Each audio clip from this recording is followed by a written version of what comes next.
Don Cristóbal Salamanca había descubierto en San Miguel de los Remedios, en las montañas de Michoacán, que la carne humana rendía 17 pesos por kilo, cuando se vendía como carne de cerdo a los comerciantes de la capital, que nunca hacían preguntas sobre la procedencia.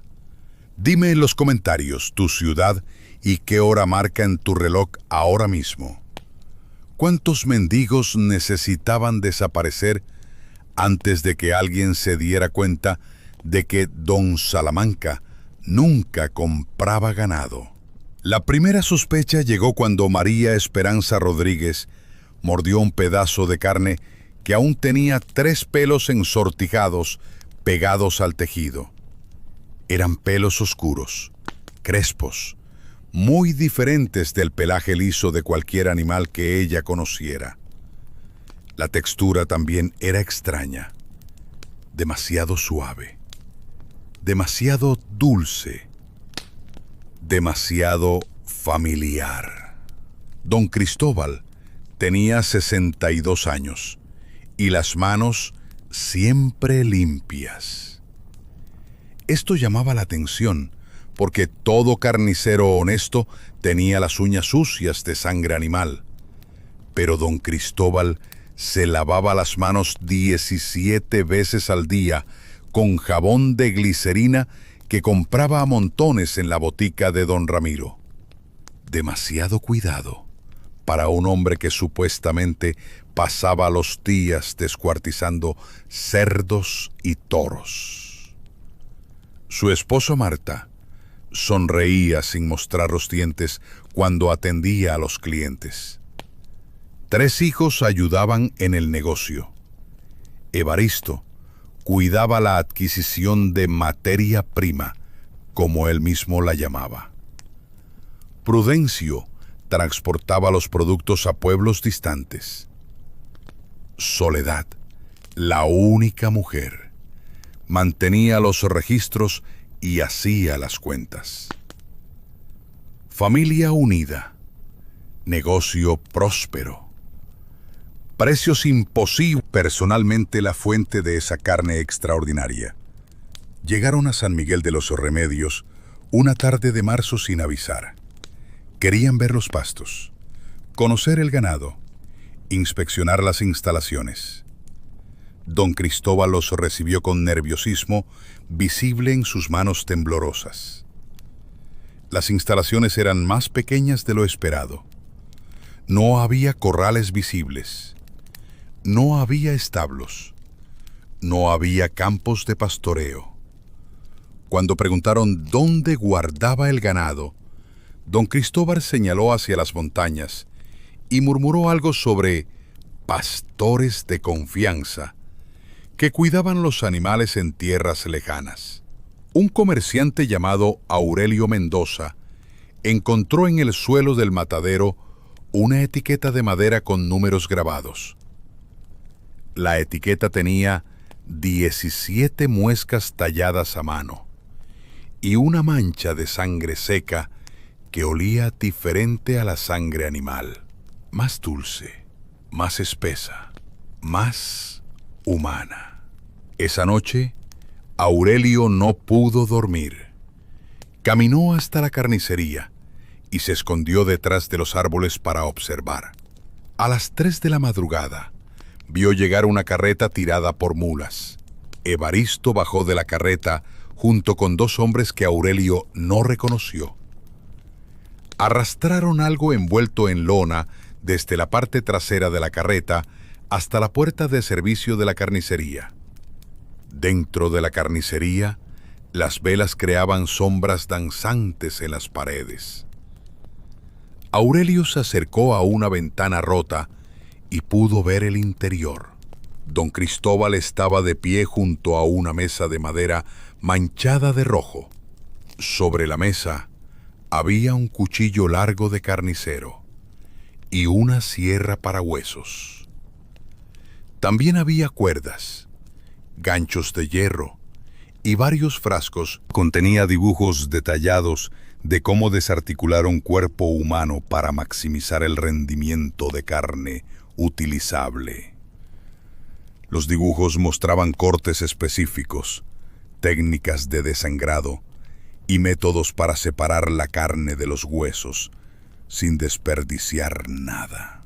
Soledad Salamanca había sido quien escribía en el cuaderno. Su letra era clara y meticulosa. Había documentado cada víctima con la precisión de un contable registrando inventario. También había anotado las preferencias de los diferentes clientes. Restaurant El Buen Gusto prefiere cortes magros. Fonda La Esperanza paga extra por carne molida. Cuando Aurelio mostró el cuaderno a las autoridades locales, el alcalde Venancio Herrera se negó a creerlo. Dijo que los Salamanca eran una familia respetable que había servido al pueblo durante 3 generaciones. Acusó a Aurelio de inventar calumnias para dañar la reputación de competidores comerciales. Pero otros comerciantes habían llegado a las mismas conclusiones. Habían notado las inconsistencias en los registros de compra de ganado. Habían observado la falta de corrales y establos. Habían escuchado los rumores sobre mendigos desaparecidos. Juntos presionaron para que se realizara una investigación oficial. La investigación comenzó una semana después. Las autoridades estatales llegaron con documentos de inspección y órdenes de registro. Encontraron que la carnicería había estado operando sin las licencias apropiadas para el procesamiento de ganado. También encontraron discrepancias significativas entre las cantidades de carne vendida y las cantidades de ganado supuestamente comprado. En el sótano de la carnicería descubrieron una habitación pagado en una carnicería próspera que necesitaba ayuda para transportar ganado. Los hombres desesperados aceptaban acompañarlos sin hacer preguntas. Florencio Aguilar operaba de manera similar en Pátzcuaro. Se presentaba como representante de varios comerciantes prósperos que necesitaban trabajadores para diversas tareas. Sus víctimas nunca sospechaban que el trabajo prometido los llevaría directamente al matadero de los Salamanca.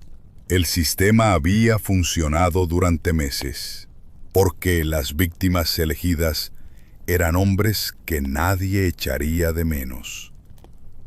No tenían familiares que reportaran sus desapariciones. No tenían empleadores que preguntaran por ellos. No tenían comunidades que notaran su ausencia. Eran invisibles socialmente, lo que los hacía perfectos para los propósitos de los Salamanca. Durante la investigación, también se descubrió que varios restaurantes y fondas de la Ciudad de México habían estado sirviendo sin saberlo carne humana a sus clientes. Los dueños de estos establecimientos insistieron en su ignorancia sobre el origen real de la carne. Habían confiado en las garantías de calidad y las certificaciones falsas proporcionadas por Prudencio Salamanca.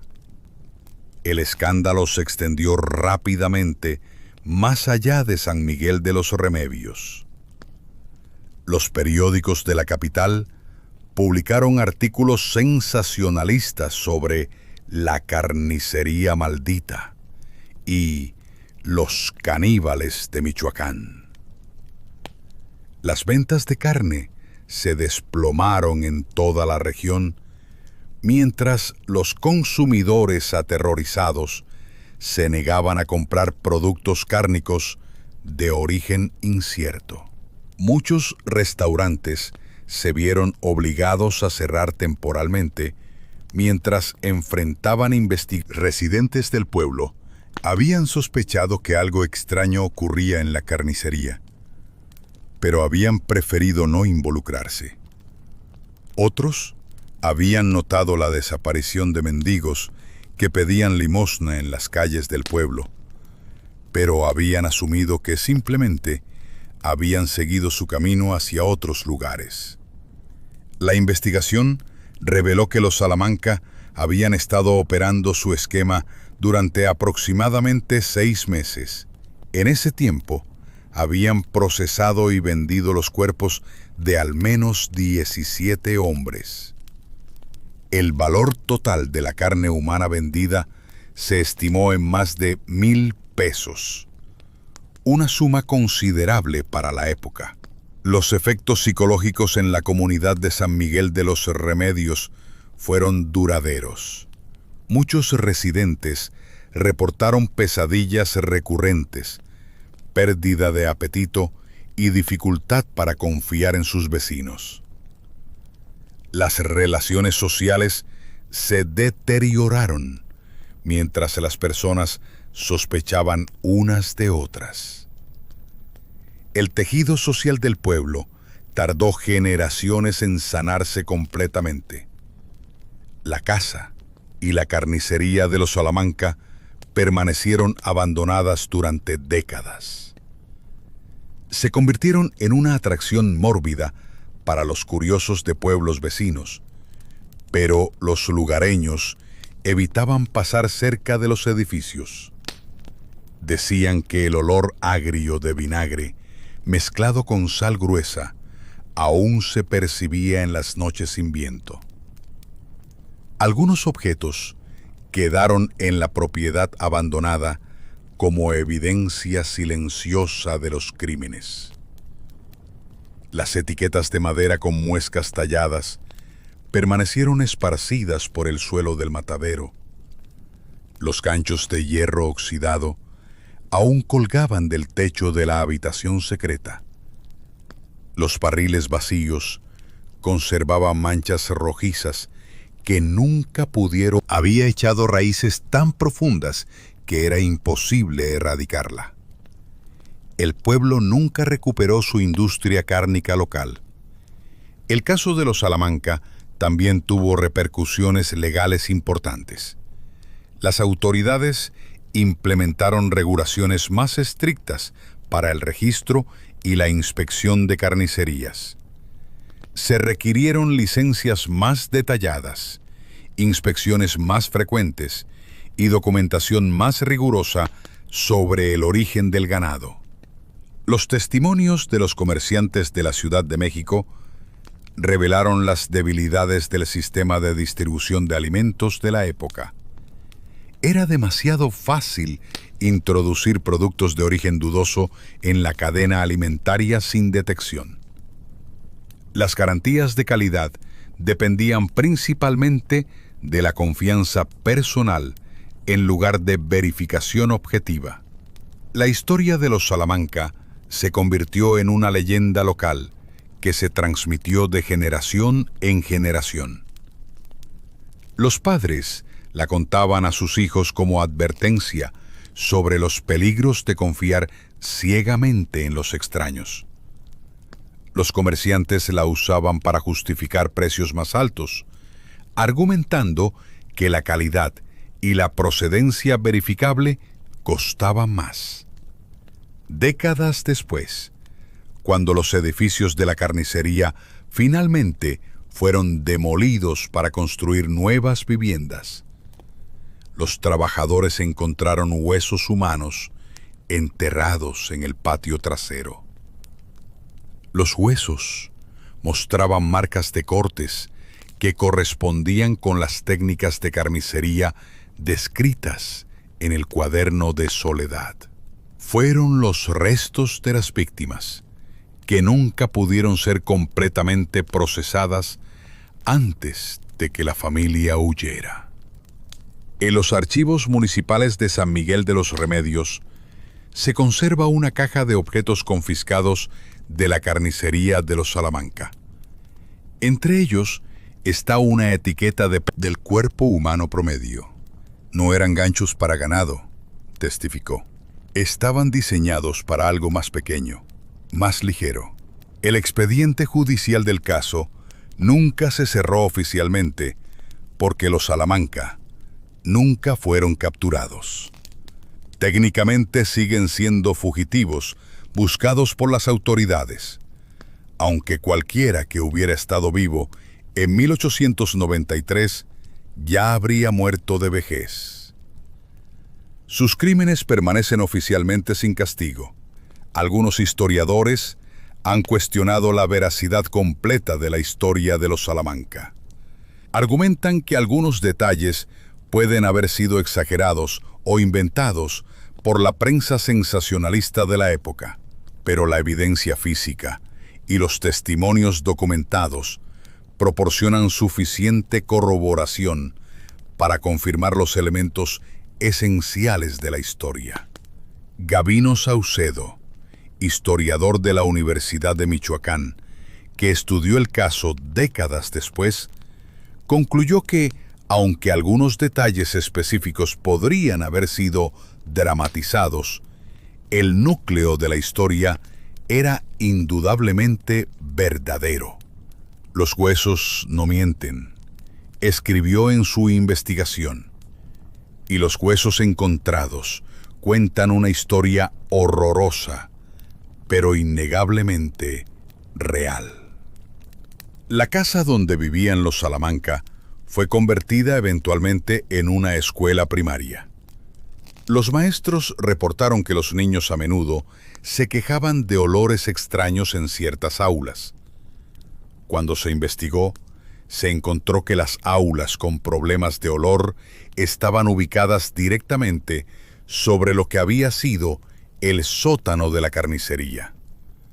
Macedonio Vázquez, director de la escuela durante los años 50, documentó múltiples incidentes donde los estudiantes se quejaban de náuseas en ciertas partes del edificio. Canibalismo. ¿Cómo puede uno perdonarse por comer carne humana sin saberlo?, escribió el párroco después de una confesión particularmente angustiosa.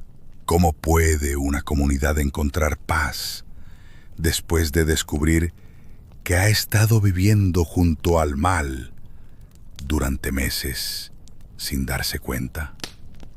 Las autoridades también investigaron la red de colaboradores que había ayudado a los Salamanca a identificar y atraer víctimas. Camilo Espinosa y Florencio Aguilar nunca fueron capturados, pero se encontraron evidencias de que habían operado de manera similar en otros pueblos de la región. Refugio Padilla, investigador que siguió las pistas de los colaboradores, descubrió que el sistema había sido más extenso de lo inicialmente sospechado. Había evidencia de al menos 6 intermediarios operando en diferentes pueblos, todos dirigiendo víctimas potenciales hacia San Miguel de los Remedios. Era una red organizada, concluyó, no un crimen impulsivo. Los registros financieros confiscados de la carnicería revelaron que los Salamanca habían acumulado una fortuna considerable vendiendo carne humana. Sus ganancias durante los últimos meses de operación superaron los 5,000 pesos, una suma extraordinaria para la época. Todo ese dinero desapareció con ellos cuando huyeron. Ladislao Parra, contador forense que examinó los libros de los Salamanca, encontró discrepancias que sugerían operaciones similares en años anteriores. Los números no cuadran desde 1890, reportó. Es probable que este negocio llevara funcionando más tiempo del que inicialmente pensamos. Esta revelación sugería que la operación había comenzado gradualmente